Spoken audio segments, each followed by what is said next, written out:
بسم الله الرحمن الرحيم.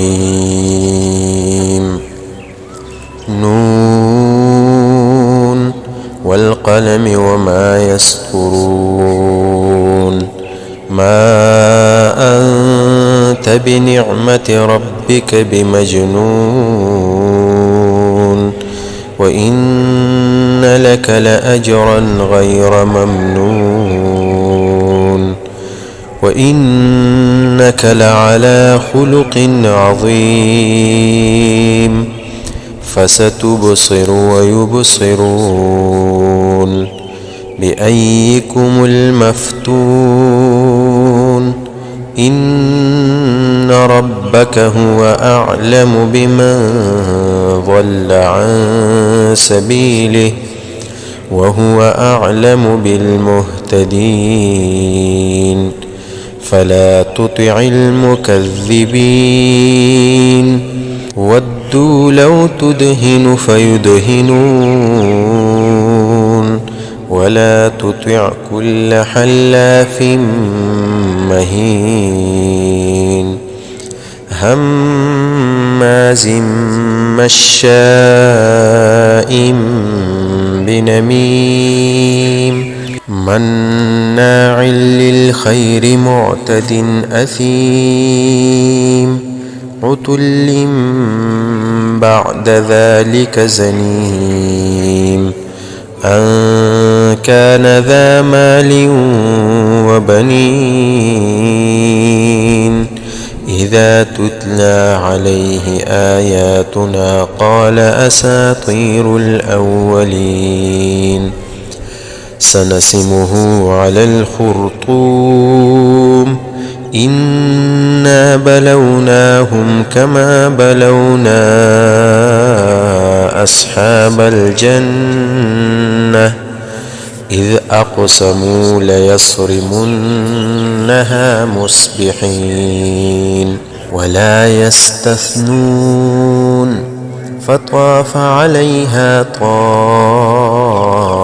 من ربك وهم نائمون فأصبحت كالصريم. فتنادوا مصبحين أن اغدوا على حرثكم إن كنتم صارمين. فانطلقوا وهم يتخافتون ألا يدخلنها اليوم عليكم مسكين. وغدوا على حرد قادرين. فلما رأوها قالوا إنا لضالون بل نحن محرومون. قال أوسطهم ألم أقل لكم لولا تسبحون. قالوا سبحان ربنا إنا كنا ظالمين. فأقبل بعضهم على بعض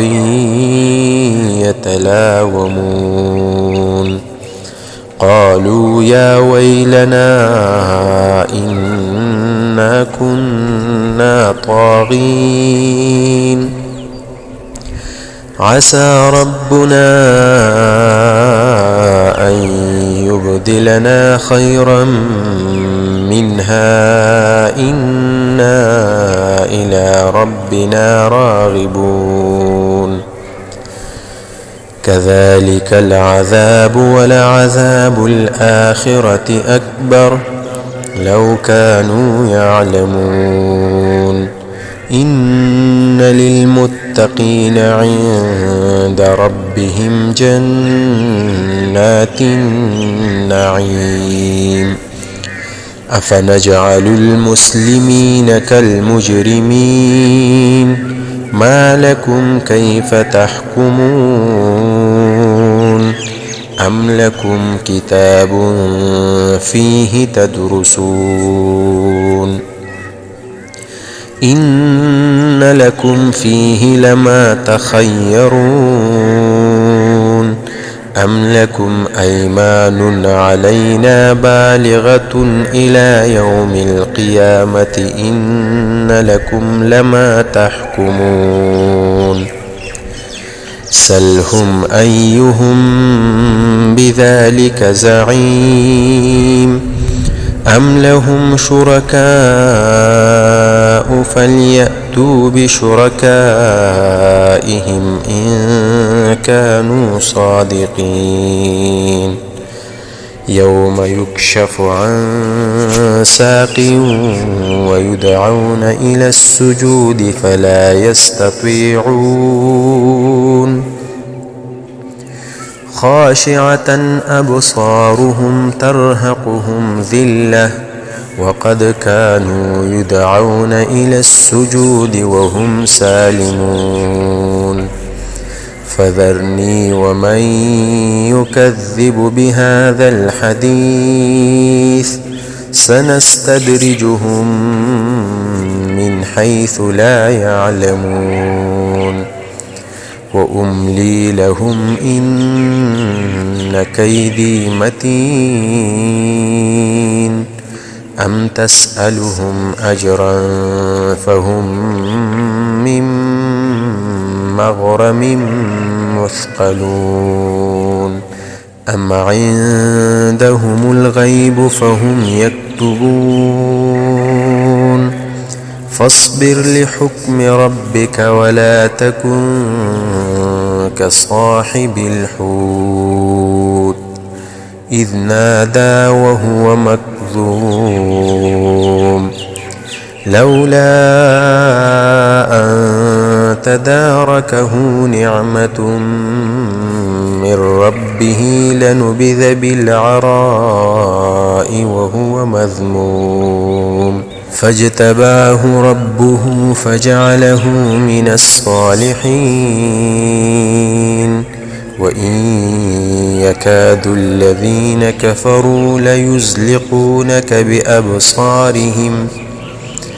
وإن يكاد الذين كفروا ليزلقونك بأبصارهم لما سمعوا الذكر ويقولون إنه لمجنون وما هو إلا ذكر للعالمين